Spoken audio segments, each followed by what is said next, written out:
I later found out the beats he let me hear weren't even his own. The beats my friend purchased from him were being claimed by another producer. That said, he steals beats to resell to artists.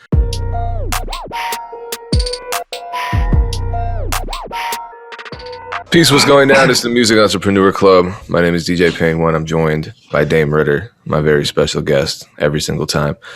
This is the Music Entrepreneur Club podcast powered by BeatStars. We're live twice a week with our free music business mentorship program Mondays and Thursdays at 3 p.m. Eastern Standard Time. You don't have to be a member to tune in, so tune in. This is episode 91. Dame, how do you feel now that we've reached your milestone? I know we had a bet. You said we would never reach 90 episodes. And if we did, you would have to say that New Edition was better than Boys to Men, which I don't even think is true. But that was the bet. Definitely wasn't a bet. Wouldn't have made that bet because I know we would hit 90 episodes. But I want to shout out the artist management sessions because they're going really well. So in addition to the Monday and Thursday sessions, we've been having an artist management roundtable. If you have a manager or if you're an artist that wants to participate in these conversations, they've been really dope so far. So they're free. Just go to the MEC Instagram, click on the link in the bio and sign up. It's basically a large Zoom session where we network and share best practices so, managers can get better at their job. So tap in with us. But yeah, definitely don't remember that bet, Payne. I never would say that New Edition is better than Boys to Men because it's not true. And so I think you had just drunk one too many green smoothies that day, so you might not remember. So I want to read a letter, an email letter. I'm trying to make it sound sophisticated. We got an email after our last episode. And, these aren't, like I said in the episode about the KE advertisements about getting sued over type beats. These aren't my stories to tell, and so I will just let people tell them in the comment section, wherever it is that they want to share the information, and hopefully, if these are true, hopefully that they prevent others from falling victim to not so scrupulous business practices. And this is one person. His name is Science, True Science. He reached out. He said, "Hey, Payne One, I watched your podcast talking about the ads from KE on the track. I wanted to tell you that that's the type of person he is. I had a run-in with him about 6 years ago when I first moved to Atlanta. A friend of mine who was an artist had purchased a beat from him, and he put me in contact with him. I wanted to buy a few beats from him, so I met him at the W Hotel in downtown Atlanta. He played some beats for me, and I paid him a down payment because I liked what he had, but wanted something a bit more unique for the artist I was shopping for. I paid him cash." I wanted to talk about this too. "I paid him cash since my friend had already purchased with him, and I felt he could be trusted. After that, he vanished and stopped responding.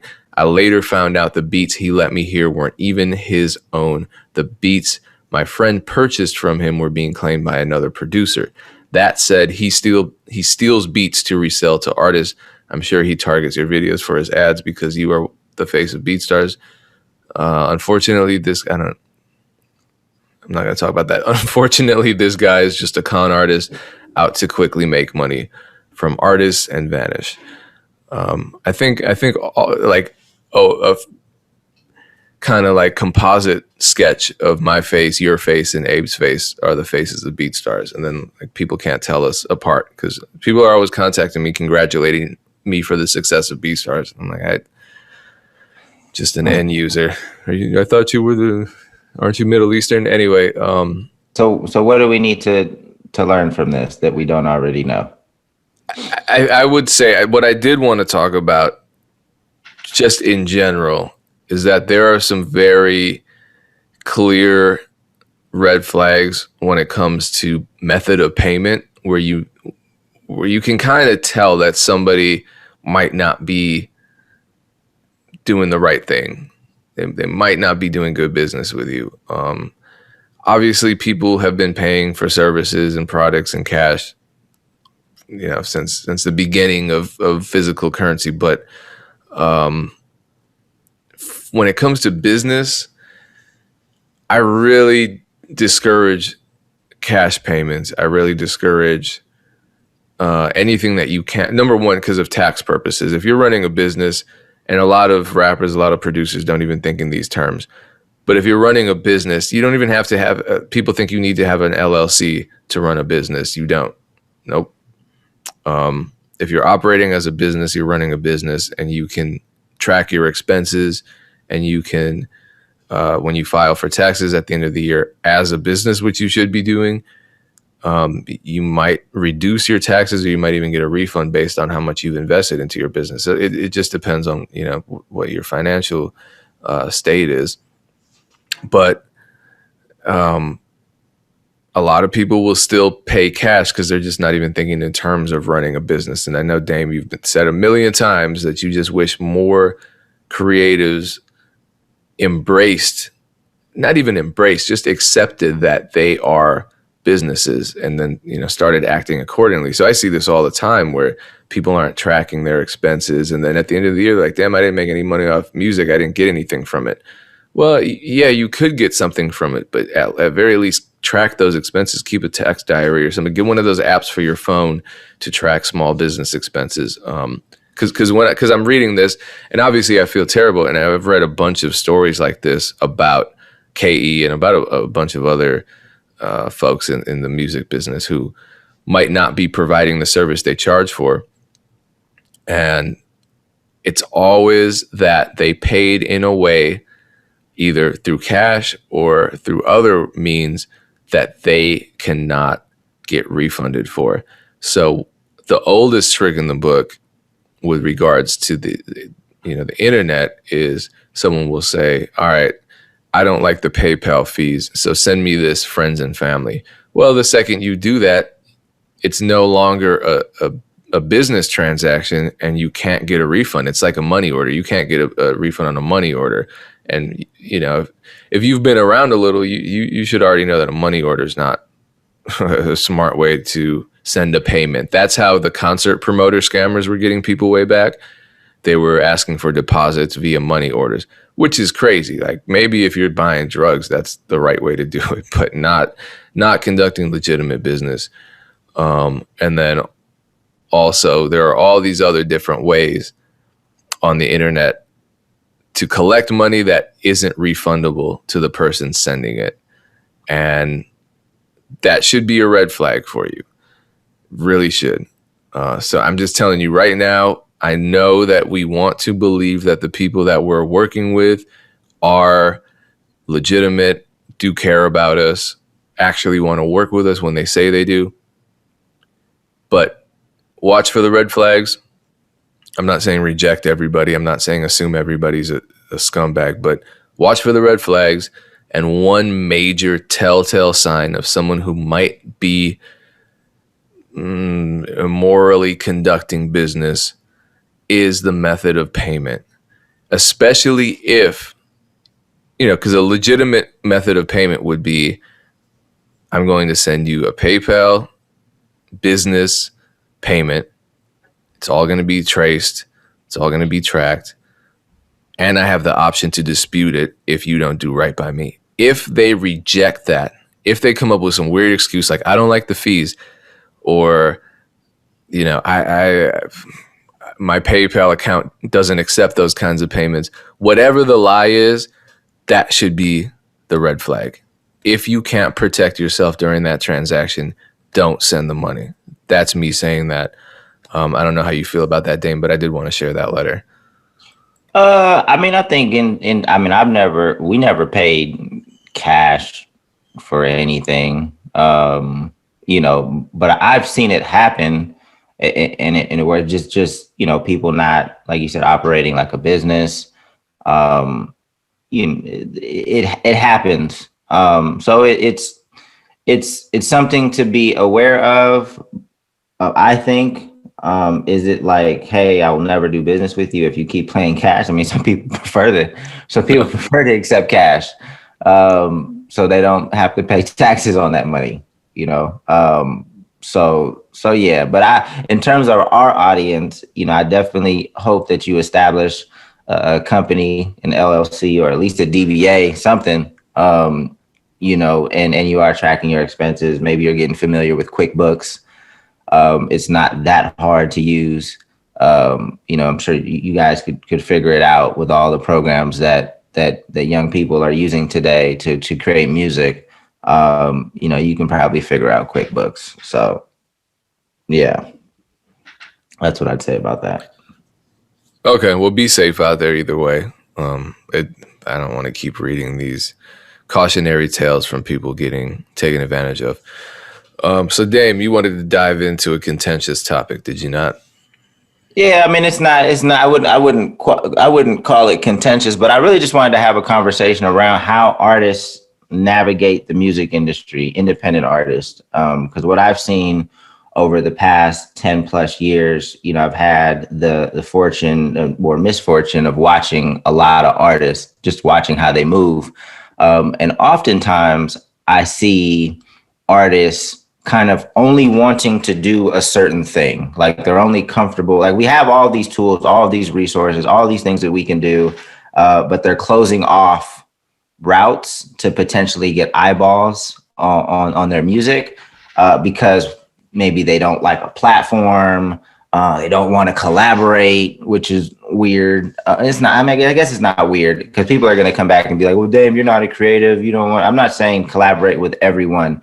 I'm saying that you have to come out of your comfort zone and take advantage of opportunities so that you can try to get as much traction or as many fans as possible. If you say, "Hey, I don't like TikTok because it's corny," that's fine, I guess, but just know that you are closing off an opportunity in which a lot of artists are eating right now. Right. And on TikTok, you don't have to dance. I've seen people be successful now on TikTok doing a number of different things. Then TikTok has gotten to a point where you can't tell me that your audience is not on TikTok. It was like, it's like Facebook. You can't tell me that nobody that would be interested in your music is on Facebook. I mean, there's billions of people on Facebook, Instagram, the same, so I would just encourage artists to be a little bit more open-minded and come out of their comfort zone, because in the beginning, you're competing with a lot of different artists, right? So you're trying to get as much traction as possible.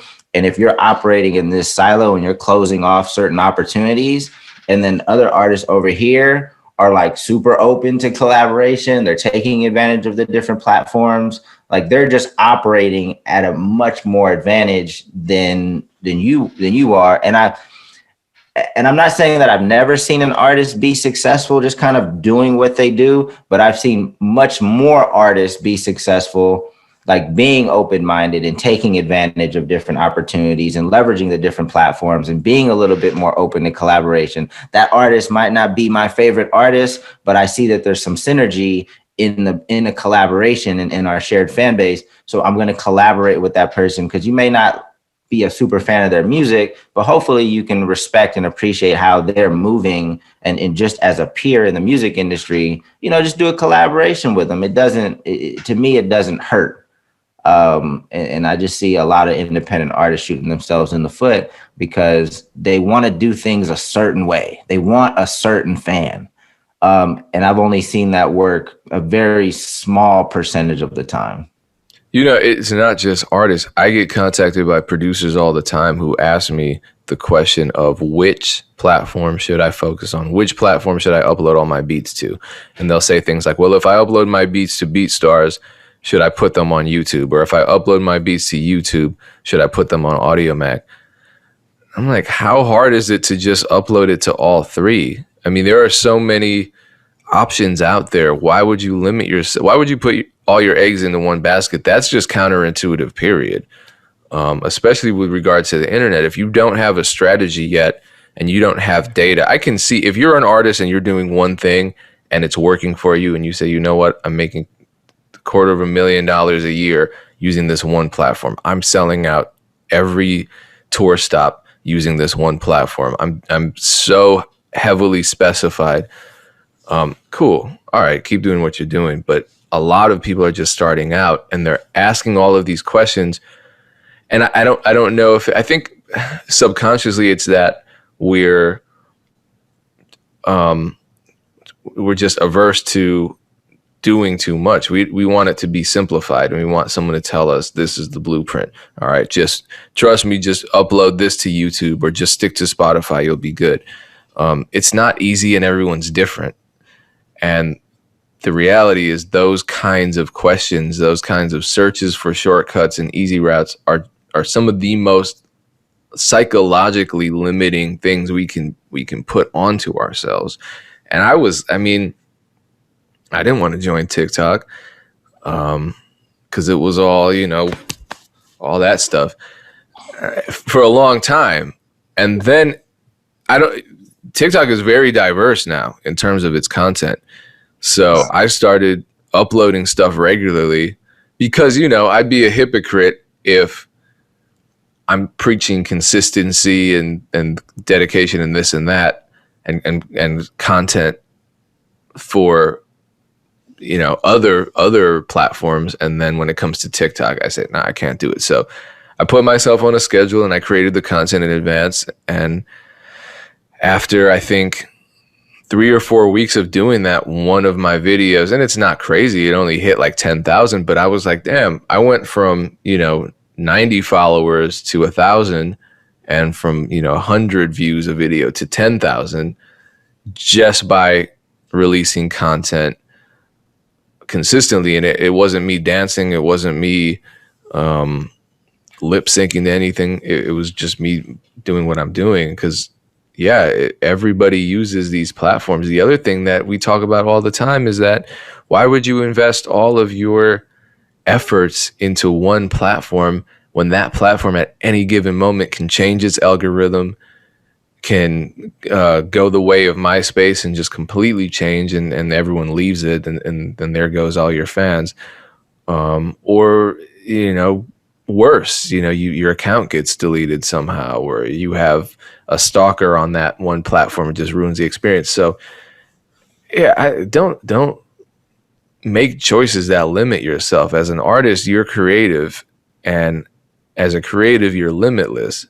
So don't embrace that limitless quality. Don't limit yourself. Yeah. So this topic was top of mind because, as you know, Payne, I'm putting together this 1 week notice project. And 1 week notice is a project where we're flying out, I think maybe 6 artists to LA to create a project in a week. We did this before in 2018, and I've been wanting to do it since, and just now kind of finding what I think is a good mix of artists to really take advantage of this opportunity. But in some of the conversations that I've had, of course, you want to know, that it's legit. You want to know, who else is going to be a part of it. But the reason that I'm able to get media involved and reach out to people in my network is because of the narrative of the project, right? Like 6 dope artists coming together to create a project in a week. So I'm exhausting my relationships, trying to get as much attention on this project as possible. One of the things that I did wrong in 2018 is we didn't do any promotion leading up to the project. We just kind of landed in Austin, Texas, and started creating. This time around, we're building up much more attention, much more hype.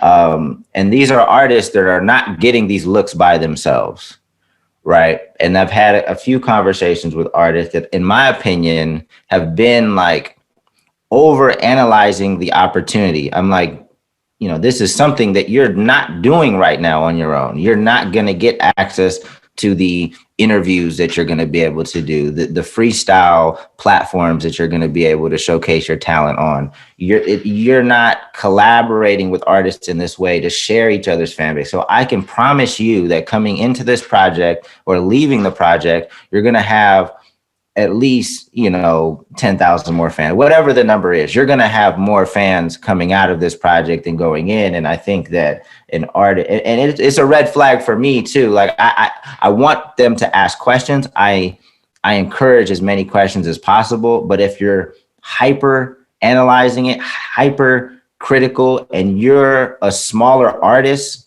and you can't see the fact that you're going to get to build these relationships with people in media that you've never built before, you're going to get access to eyeballs of different artists, fans, in an authentic, cool way. Like that just lets me know, like, you're not looking at, I don't think you're, again, this is just opinion, but I don't think you're looking at this the right way.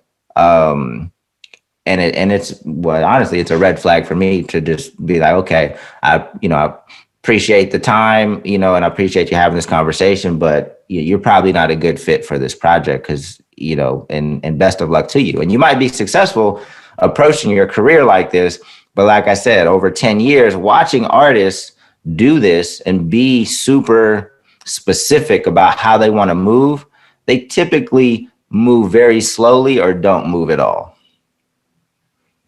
Yeah, I remember the mantra of the stubborn artist back kind of when I started was, I don't be on the internet like that. I don't know if you experienced that, because there was that point. I came up in the music business when it still wasn't clear how the internet was going to play out. And now it's just like music business is the internet, period. Right. You can't separate the two. Doesn't matter what genre you make, you cannot separate the two. I don't care if you're an aging bluegrass musician, you're on the internet. And so are your fans. And so there was always that push and pull where, and it's always strange because why do you have to be convinced to try something that's going to help you? So you're right. It is a red flag. And we can sit here and exchange, music business war stories where we're arguing something that's clearly a positive thing. Like, don't you want to play this show? No, I don't want to play this show. Why? That's not really my market. And it's like, you don't know. You've played like 5 shows your whole life. Why don't you just it's some take these opportunities. Obviously, you can use your intuition to tell that an opportunity is bad, and maybe you can't, because I found myself in some really bad situations where I had to learn, that these are the red flags now. I'm new to this business. I'm saying yes to a lot of things, and some of them were utter failures. Like I DJ'd a lot of events where at the end of the night, the promoter just didn't pay me. And this one time, this woman gave me a guarantee and no one showed up. And at the end of the night, she was drunk as hell, stumbling to her car. I'm like, oh, where's my money? She goes, you're not getting paid. No one came. I was like, all right, that changed the way I moved. From that point on, it was all contracts. Everything was an agreement, and payment was upfront, and I wouldn't perform until that payment was paid.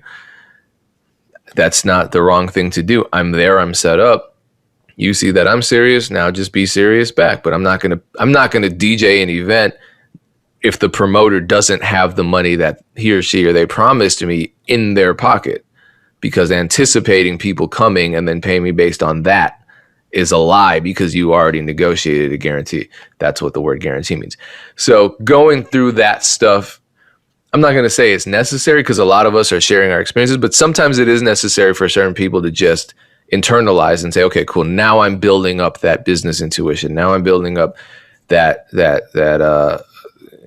radar that I need to survive this business.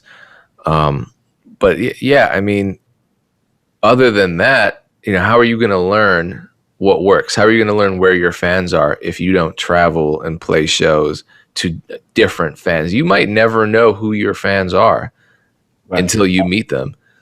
And what I would tell artists, and this is sometimes I have to tell brands this, is like these days, fans are much more fluid. Well, they probably always been fluid. Like there's fans of Lil Wayne and then whoever you think is opposite Lil Wayne. There are people that are fans of both, right? Yeah, that racist country dude, Waylon, whatever his name is. I'm not sure who that is, but they're there are fans that are, whoever Hobson used to bat, Hobson and Lil Wayne. There's fans of both of them, right? But then because there would be brands that would tell us that, our fans are not their target demographic, but a lot of our fans were the same fans that like TDE.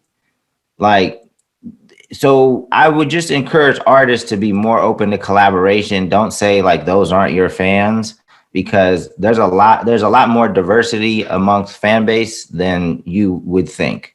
And I think the internet has allowed this to happen. Social media has allowed this to happen because we're getting exposure to people that we probably wouldn't think we've been a fan of, but it's popping up in my feed. So I'm getting a taste of it, or the song is appearing enough times in a viral video. It's like, oh, I actually do like that. Let me check out that artist. Like, there's definitely much more fluidity amongst fandom. I don't know if that's the way to say it, but you guys get what I'm talking about. Like, I think collaboration is one of the most underutilized cheat codes. I mean, it's not really a cheat code, but it's one of the most underutilized cheat codes in the independent community. There needs to be more collaboration, more sharing of fan bases, because there's not a better cosign than being cosigned by another artist, because those fans have trust in that artist. They love that artist. If that artist says like, hey, check out this other artist, there's no better promotion than that, in my opinion. It's better than a Facebook ad. It's better, whatever you think you're going to do, like another artist, getting introduced to another artist fan base in an authentic way. I don't think your profiles will grow faster than getting that type of cosign or support. So, I would be looking for opportunities to collaborate with other artists. I would look for other artists that, that may share the same fan base, or at least part of the same fan base. And I would be looking, reaching out to people and seeing if they'd be open to collaboration. Obviously, kind of be on the same level, around the same number of fans or monthly listeners or followers on Instagram. And take your ego out of it. Sometimes you'll get a rejection, or sometimes you might not get a response, but I would encourage people to collaborate more often than I'm seeing it. Did want to talk about something else that I thought was kind of funny. I don't know if we have time. Yeah. I find it hard to read things like this with, like, this isn't me wanting to stir up negativity. I just wanted to share it because I thought it's one of those things that comes up a lot, and I've really focused on changing my thoughts and my mentality this year, and I'm seeing good results. I feel happier, more productive, and I think this is a continuation of last week's conversation that we had with Ruslan about the narrative that musicians are supposed to make music. They're not supposed to be business people. They're just supposed to be great rappers or great producers. And the second anyone tries to turn them into a business person, that's unfair. But then on the other side, if someone screws them over business-wise, it's not their fault. And it's a tragedy, and it doesn't make any sense. So we actually, in a previous episode, talked about this, and I got a comment. I wasn't arguing with the guy. And I did invite him on the show, but he said he was down, and I wanted to address this stuff with him, but he never sent me his email, so I couldn't contact him. But his comment, started off with this line: "The dopest artists will never be interested in social media or any of the business shit." So this goes back to what you were saying about, a lot of people being unwilling to put themselves out there or try new platforms. And if I'm being frank, and this is no disrespect, this is bullshit. This is a very untrue statement. What artist isn't on social media that's dope? Like, I don't know. And I think this guy is, my personal feeling, and he can dispute it. My personal feeling is that he isn't seeing the results he wants on social media and isn't quite in love with it yet. And so he's projecting this onto others. Because I sat down and thought, who are some of the greatest rappers? King Crooked on social media has a podcast, posts regularly. Joe Budden has a podcast. Jordan Lucas got big off of the internet. Jake One makes beat breakdown videos. Tech Nine, big on social media. Strange Music is big on social media. Chris Calico, big on social media. Amazing artist. Royce the 5'9", he has a podcast now. Talib Kweli, one of the greatest rappers, he has a podcast. He's on social media. These are all folks who are undeniably good as artists, but are also navigating the social media space with unrivaled dexterity. I mean, especially, we're talking about Joe Budden. His podcast is huge, but he's also a great rapper. DJ D Nice, the co-founder of Boogie Down Productions, he broke the internet, as they say, by utilizing social media for his quarantine DJ sets. We're gonna say that he's not real. We're gonna say he's not a dope artist. No, I don't even know how somebody can fix their mouth to say that. I've never used it. So isn't this what cognitive dissonance means? Yeah, like this is exactly what this is. Just because you're not successful, it's out of your reach. Like, that's whack. You're not successful on social media. It's like, nobody's like, I don't even see how anybody can fix their mouth to say that, the dope. Like, who are you talking about? If you're talking about somebody that we don't know about them, if they're not on social media, it's like, it just seems ridiculous to say at this point. Well, that's the conclusion that you have to draw. So if we accept that what this guy is saying is true, that no dope artist will ever be interested in social media or business, that means that all talented artists will necessarily fail, or they'll fall victims to a bad record deal that they signed without understanding it. That's what it means. And it's this what's the word? It's this cushioning where you're padding your experiences and not taking accountability, because it's like, if I'm not successful, it's not because I didn't try hard, it's because I'm just too talented. And you hear a lot of people, correct me if I'm wrong, you hear a lot of people say that, like, I dropped my last album, no one fucked with it because it was just too advanced. I was too lyrical, I was too dope, I wasn't one of these. Well, let me continue, because I think that comes up. This is the best part, because he starts with no diss, but really though. And that whenever someone says that, they're always going to say something disrespectful. So he says, what world-changing hits these two guys involved with, meaning us. Ain't nobody checking on DJ Payne 1 or this dude, so you're this dude. LMFAO, the dopest shit is underground. I didn't know that I was industry. I didn't know that I was mainstream. And people are checking on me and Damon. I appreciate that. Because if they weren't, we wouldn't have a career. But yeah, I mean, isn't that a contradiction by saying that me and Dame don't have hits on the one hand, and then on the other hand that the mainstream is corny? So this is why these types of conversations, this is why I wanted to have him on, because these types of conversations have all of these layers of contradictory information. And I feel like at the core, what you have is just somebody who's frustrated, and I hate to see it. So I just want to talk about this stuff, because I definitely had this mentality when I first started, because I was frustrated. I was like, anybody that's getting more media attention than me and my people is corny. Anyone getting more media attention, you must be sleeping with a journalist. You must be fucking a venue owner. You must be, I don't know what conspiracy theories I came up with to explain away their success and justify my own, I don't want to say failure, because I wasn't a failure. I changed and I got to where I needed to be. But at the time I was so frustrated and so confused and so lost as to where to go.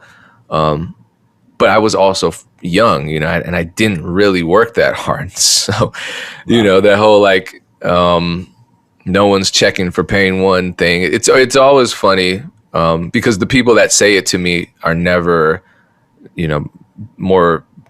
have more notoriety than me, never. So then he said, this is the part that I was waiting for.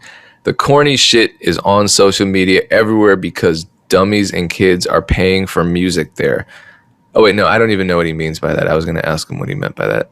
These guys are narrating the oversaturated and unfortunate state of the modern music industry, which caters to simple and young minds, kiddie rap shit and dance rap shit, and want to be lo-fi beat makers.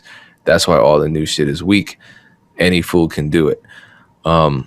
Yeah, so that's the thing, where now you've padded it so that not only are you as a creative so talented that you can't be successful on the one hand, and so talented that you can't be knowledgeable about the music business on the other. Anybody that is successful either paid for their success or it came easy, and on top of it, they're trash. So it's just this really, it's a limiting thought, because some people will espouse these views over and over again until they change their psychology, and subconsciously they're telling themselves things like, you're too talented to be successful, everybody who's talented is trash, or everyone who's successful is trash. One, you're sabotaging yourself, and two, you're sabotaging and preventing any kind of collaboration with people who might actually be able to help you, and with whom you might be able to build synergy. So I'm sad that there are people that feel this way, not because it affects me, but because it affects them. And if they truly love making music, then it shouldn't feel this ugly. You know what I mean? I'm not sad, and I hope you didn't even waste your time responding to them. These are the people that that I just wouldn't waste my time even talking to, unless I got some type of entertainment value out of it.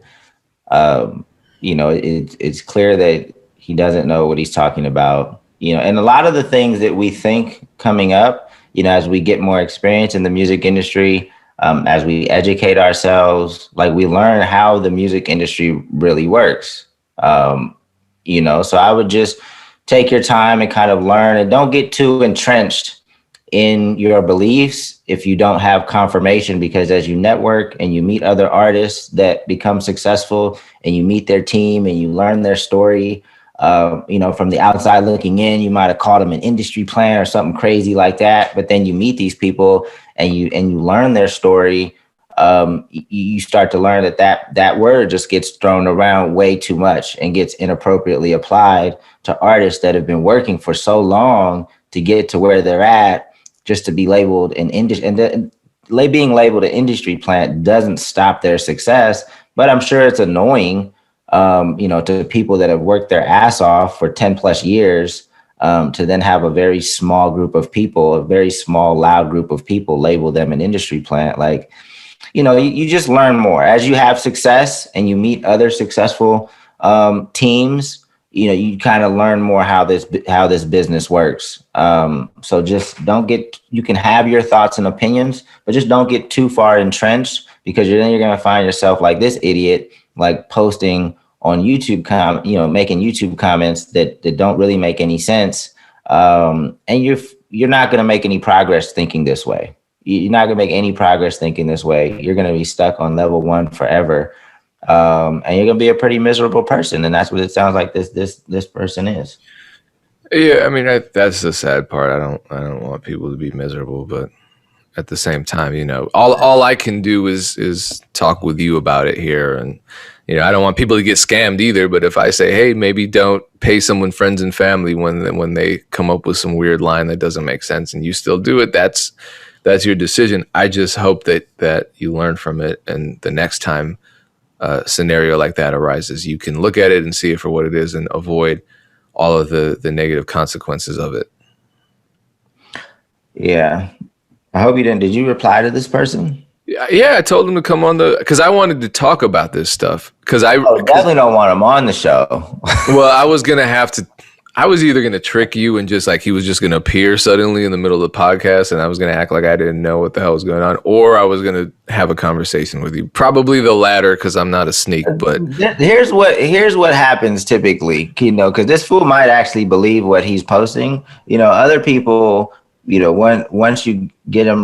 once they get you to respond, they'll reply like, "Oh, I got you to respond. I was just trolling." That's probably what he would do. Like, he would get on here and be like, "Oh, I was just trolling. I just wanted to get your attention. I knew that you only responded to the negative comments, and that's why I posted one." It's like, and that's definitely not true. That's something else that I stopped doing. I'm focusing all my energy on replying to the positive comments and reciprocating that energy, and it helps. I feel like a new man. So if you were expecting the old negative sardonic pain. I'm sorry, but Yeah, because if you respond, they'll tell you that you butt hurt and that it's like, all right, you got somebody to respond to your negative comment. Like that's a win. That's a win for you for the day or for the week or for your life. Whatever. Like that is pretty lame. yeah, Illmind had this conversation. But it's an ongoing conversation that he's having, but he had it with me too. Just feeling compassion for people and just being indifferent. I feel sorry that you're unhappy with the course of your music business or your music career, and I'm indifferent to the negativity, so I'm not going to respond, but I'm not going to get angry or offended by it either. I don't care that you're upset. I don't care that you think popular artists are trash or that me and Dame don't have hits. That's not really my concern. My concern is that if I have a platform, I'd like to talk about this stuff so that maybe it puts it into perspective for a couple of folks watching, and it pushes them a little to reconsider whether or not their harmful thought patterns are worth keeping or reevaluating and maybe getting rid of. So that being said, more what we think are beneficial bits of knowledge can be found every Thursday and every Monday at 3 p.m. Eastern Standard Time on beatstars.live. You can also text a word to a number that Dame's going to tell you in order to get alerted every time we go live on our free music business mentorship program. You could text MEC to 844-206-7800, and you'll get a text alert right before we go live. One last comment, and these people aren't trolling, but they'll hit me on Twitter and say, "Hey, what is a good resource for learning the music business?" And this is I saw that. But this has happened several times. Please don't do that. Please don't, unless you phrase the question as, in addition to the time and energy and effort that you and DJ Payne One put into the Music Entrepreneur Club, because it's such a valuable resource and I've learned so much. Where can I learn more about the music? And I'm happy to give you more resources. There's definitely platforms that I support. I support any platform that's giving great information. And we have a lot of those people on the MEC. We're not a competitive platform. I want to share information as long as what you're sharing is top notch and it's not KE. Then we want to uplift other people that are combating misinformation. So yes, don't hit me with that. Or KE. All right. Once again, thank you for tuning in, whether you're tuning in on Spotify, YouTube, Audio Mac, Stitcher, any of these fine podcasting platforms. Appreciate it. Till next time. Peace. Peace.